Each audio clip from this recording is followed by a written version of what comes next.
You are listening to the Keep the Weight Off podcast with Dr. Angela and Marchelle, episode number 124. Welcome to the Keep the Weight Off podcast, where we bust all the dieting myths and discover not just how to lose weight, but more importantly, how to keep it off. We go way beyond the food, and we use science and psychology to give you strategies that work. And now your host, Dr. Angela Zechmann. Hey everyone, and welcome back to the podcast. We are super excited to be with you today. You know, the weather in the Pacific Northwest has been stellar lately, and so we're all just soaking up the sun, right?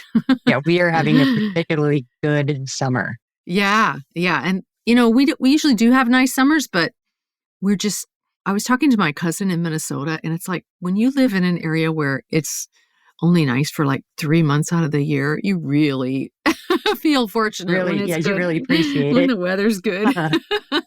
It's just been, I don't know, it feels like this summer is just the weather's been so consistently nice that it's wonderful. It's been great. And your son turned 21 over the weekend.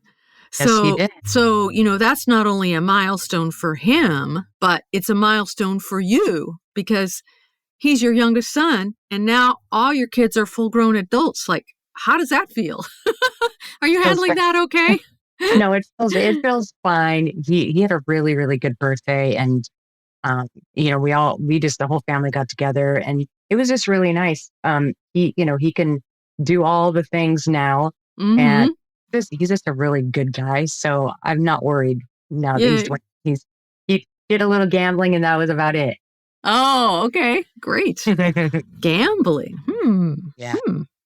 All right. Well, let's get into the subject of our podcast today. Today, and by the way, before I do that, happy birthday, Austin, if you're listening to this. It's so exciting.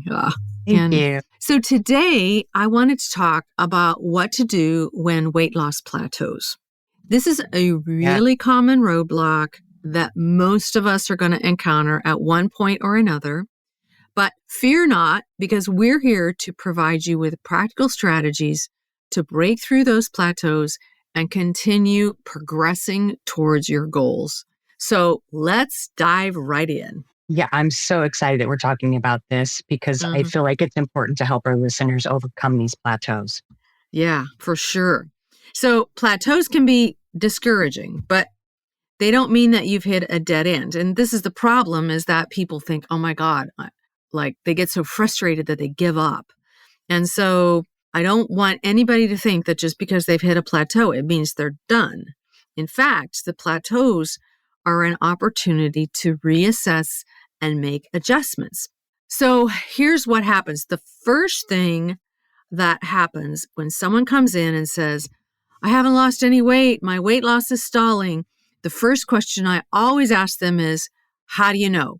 And if they say it's because their weight hasn't changed, then I always say, well, let's get some better data. Oh my gosh. Let me guess. You're going to say a body composition test, right? Absolutely. A body composition test. Of course. Because remember, weight loss and fat loss are not the same thing. And just because the weight on your bathroom scale is not changing, this does not mean that you have stopped losing fat. So please, please, please remember this. You need regular body composition testing to know if you're losing fat or not. And we've talked about this a lot on this podcast, and I really just can't emphasize it enough. So let's say you got a body composition test and you have hit a plateau, like there hasn't been any fat loss, and your body has actually stopped releasing fat. So what do you do then? I'd like to know this. This is a good question. Yeah. So let's start with understanding why plateaus occur in the first place. Yes. Plateaus will often happen when your body adapts to the changes you've made, whether it's your eating habits or your exercise routine or other types of changes.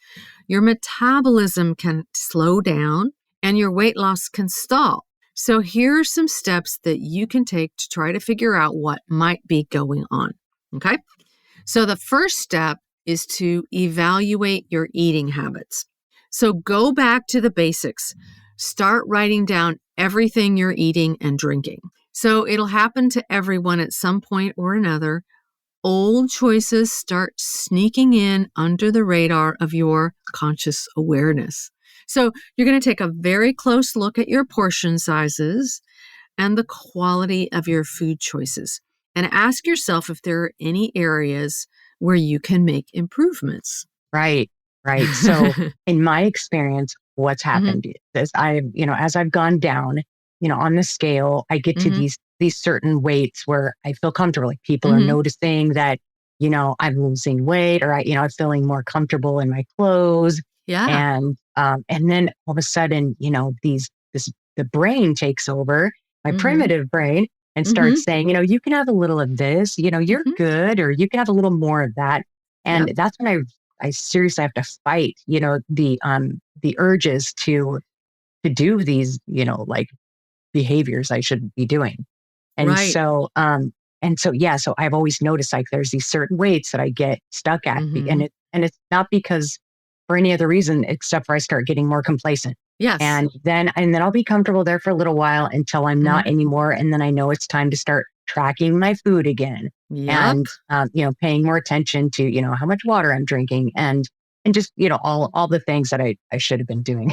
All the things. All the things I should have been doing. But like I said, get a little complacent. So this has been an experience I've had more than one time. Yeah, I think it happens to all of us. And, it's interesting. I really recommend that you actually weigh or measure your portions. Have I ever told you my peanut butter story? I don't know. Maybe. I don't remember. I used to put peanut butter in, I would mix up a chocolate protein drink every morning, and I used to put peanut butter in it. And I used to put 2 tablespoons of peanut butter.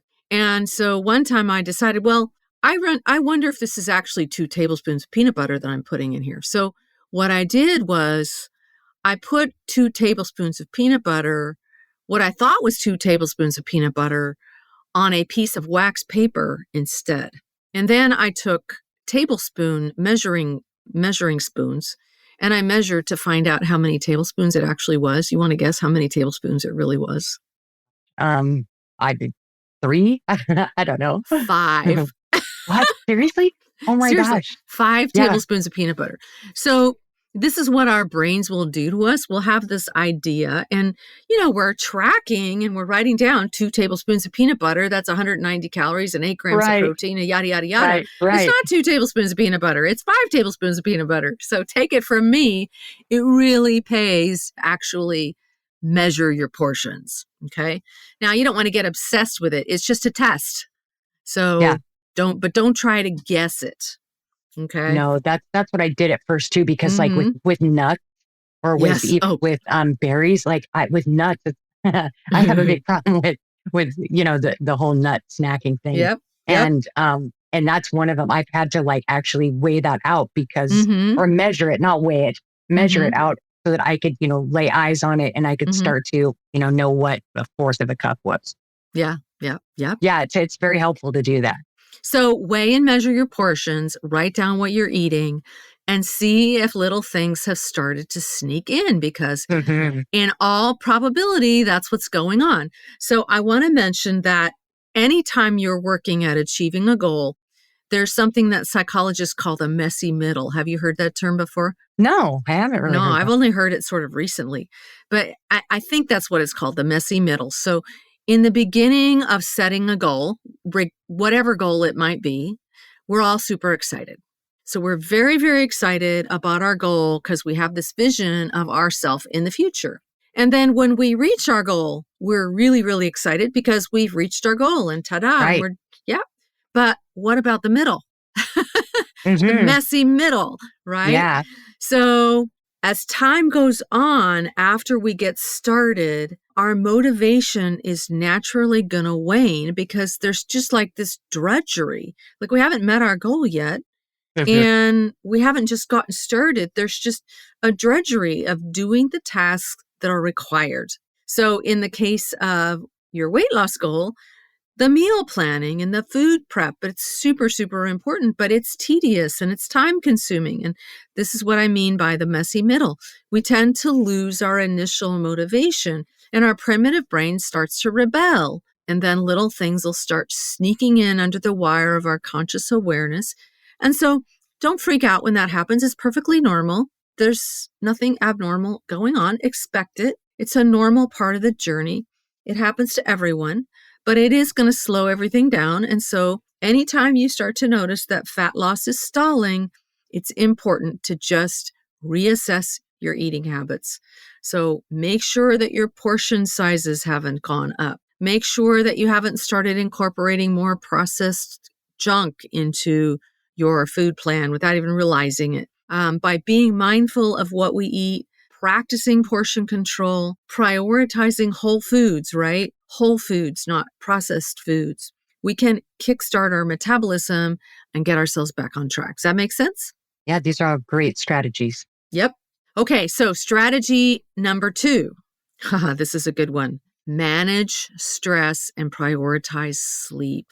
Yeah. So we know, we being scientists in the weight loss world know that stress and lack of sleep can really impact your weight loss progress.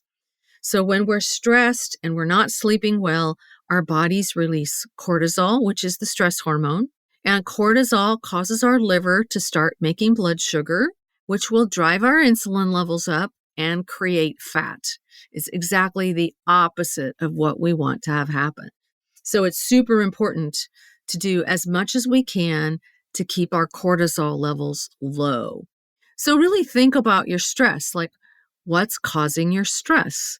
Are you beating yourself up in your head all day? Are you worrying about things you have no control over? Are you trying to do too much for other people and not taking care of yourself? This is absolutely huge. Okay, so we talk so much about this in Empowered Weight Loss membership. One of our members was just telling me a couple of weeks ago that her husband, who's retired, went out of town and she had absolutely, like he was gone. He's gone for a few months, I think. And she said she had absolutely no idea how much stress she was under when he was around. She realized Yeah. he's just an angry guy. And she has to constantly walk on eggshells all day trying to manage his emotions. And so these are the kinds of things that are really hard to see when we're living in the middle of it. And she was actually in tears telling me about this because she would never have recognized what was going on without the deep work that we do in the membership. And what's interesting is that she dropped visceral fat while he was gone, all because her cortisol levels had dropped. Isn't that amazing? That is amazing. Yeah. So don't underestimate what impact stress can have. So take a close look at your stress. And, there are times in life where you're going to be stressed. Like I was just talking to a woman today and her mother had fallen and broken her neck. Like she hadn't gotten paralyzed or anything from it, but her mother's in a rehab hospital. Like that stress that is going to slow things down. And, that's normal stress. But what if there's stress from your own thoughts? What if there's stress from situations where, things are happening around you that you really have no control over and that you really don't need to be worried about? So you want to be developing stress management techniques such as meditation or deep breathing exercises or both. I'm always talking about the importance of being a regular meditator. Meditation is amazing because it teaches you that you actually can have control over what you think about. And you don't have to be running around at the mercy of your brain's thoughts all the time. That's huge. Yeah. Can I add something here? Because Of this is course. something I have this conversation a lot with our patients. And because, a job will change and, they're changing their schedules. Or, Yes. It's graduation time for, their kiddo or something, something comes into play. And, and they come in and they're like, I'm plateauing. I know that it's stress. I know that I'm not getting very much sleep. And that is something that I found that I know helps. And I do this myself is when I'm going through stress, because, you want to try to bring those cortisol levels down. But, when you're having to deal with stuff every day, It's hard to Mhm. do that. And so I do tell Mhm. them, like at night before they go to bed, to Mhm. get one of those 10-minute, like relaxation meditations that you can Ooh, get like on yeah. Google. And I just say, Uh-huh. before you go to bed, turn the lights out and just do one of those, where you start with the top of your head and then, it goes to your shoulders and then the rest of your body down to your toes. And it just, helps you to relax all that stuff. And I feel Yeah. that like it really helps just to end the day, even if you Mhm. do have to get up, and you have to deal with another day of stress. It's just to end the day, every night to just do that. And that totally Mhm. helps me. I've It's talked about it a huge. lot with patients and they say it really helps them. It's huge, Yeah. absolutely huge. That can be so helpful. And so Hmm. you're not like waking up in the middle of the night all worried. You're actually asleep, Yeah. which is great. And that will help bring your cortisol levels down. So, Yeah. And yeah, you're kind of mentally giving your body permission to relax. exactly. So, Yeah, you're being more really good. mindful. It really helps. Thank you. Another thing to do is to take the time to do activities that bring you joy and relaxation. Mhm. So this is huge in terms of stress management. One of our members in Empowered Weight Loss, she lives on a farm and she raises chickens. Like, how much fun is that? Oh, You know? yeah. I know who you're talking about. I love her Yeah. stories. And she's a teacher. And she actually wrote and illustrated a children's book about the chickens. Isn't that cool? I didn't know that. That's a Yeah. wonderful. Yeah. So as you're thinking about taking time away from other people to do things that matter to you, just remember that it's really important that you take super good care of yourself and stop worrying so much about what other people might think about that, Exactly. right? Yes. It's like, do what's important to you. Another stress management technique is to make sure that you're getting enough sleep. Most adults do best somewhere between 7 to 9 hours a night. And so sleep plays an absolutely vital role in maintaining a healthy metabolism. So you want to create a bedtime routine.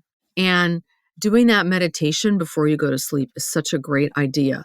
Make sure that your sleep environment is optimized so that you're sleeping in slightly cooler air. Make sure that your bed is comfortable.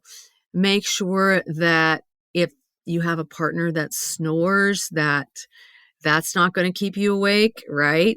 Hmm. So you may need to sleep in separate rooms if snoring is a huge issue. Very, very important to aim for consistent sleep patterns to support your weight loss goals, Yeah. And right? I would say don't bring your electronics to bed. Ooh, good. Another good point. Yep. Yeah, make sure that you turn off all your screens an hour before you want to go to sleep because the blue light will disrupt melatonin. So, yeah. Okay, so that is strategy number 2 is to check your sleep and your stress. Now, here is strategy number 3, and that is shake up your exercise routine a little bit. Okay. Now, you'll usually hear me say that you should never think of exercise as a way to burn calories for weight loss. And this is true. But it does help to correct insulin resistance in a couple of different ways. So I want to talk about that a little bit. The first way is that if you're doing strength training and building up muscle mass, you're going to reduce insulin resistance. Now, why is this? Because muscles need energy at all times of the day and night to maintain themselves. And more muscles means more insulin receptors. Okay. So the first thing you can do, if you're not already doing it, and if your food is on track, is to start strength training. I absolutely love strength training. I love my gym. I love seeing what my muscles can do. I love trying to do just one more rep and see if I can hit a new personal best. So, however you're doing it, see if there's any way you can add some strength training into your exercise routine. This is good, not just for breaking through plateaus, but for keeping you young because muscles are your fountain of youth, right? Does that make Yeah. sense? Yeah. Yeah. So we tend to lose muscle as we age, which makes weight loss which makes maintaining our weight more difficult as we age. So Right. the more you can do to keep your muscle mass, I think in my case, I think it's just great that I'm not losing muscle mass. Like I still have the same amount of muscle mass that I had in my 40s because I've been in the gym doing my strength training. Those of you who are younger might actually be able to build up muscle mass, which is great. Even older people can build up muscle mass too. So that's really important thing to consider doing if you're not already doing it. You can also do like Pilates and yoga to build up muscle mass. Those will do that as well. You can do training with bands or kettlebells. Those kinds of things will help build up muscle mass too. Yeah. Okay, the next thing to consider is to add in some high intensity interval training. So this is where you go all out as hard or as fast as you can, let's say on a treadmill or on a spin bike, something like that, for 20 seconds at a time, or maybe 30 seconds at a time, or if you can last a full 60 seconds, that's great. You have to give yourself plenty of rest in between intervals. So like 3 or 4 minutes at your conversational pace, and then you do a high intensity interval, and then you go back to your conversational pace and kind of let yourself come down, let your heart rate come down. Research shows, and this is fascinating research, all it takes is 4 high intensity intervals during a 20 to 30 minute workout. And you do that twice a week, and you can really help to correct insulin resistance, which will lower your insulin levels and allow for fat loss. And as an added bonus for me anyway, is that once I'm done with these intervals, I'm high as a kite for like an hour. They're incredibly gratifying once you're used to them. It's kind of like the runner's high that you hear about. But don't try and do a whole minute the first time you do it. Just see how long you can last. So you're going as fast as you can, and it might be 15 or 20 seconds. And then you got to slow back down again, and you got to let your heart rate come back down to, your conversational pace. It's still going to be higher than it would be if you were just taking a standard walk, but it's not going to be like crazy high still. It really will test your capacity, and if your body's not ready for this yet, it's fine. Don't worry about it. But if your body is ready for it, and if your food is on track, always work on your food first. But if your body is ready for it, then, it's a really great way to start getting your insulin receptors functioning better again.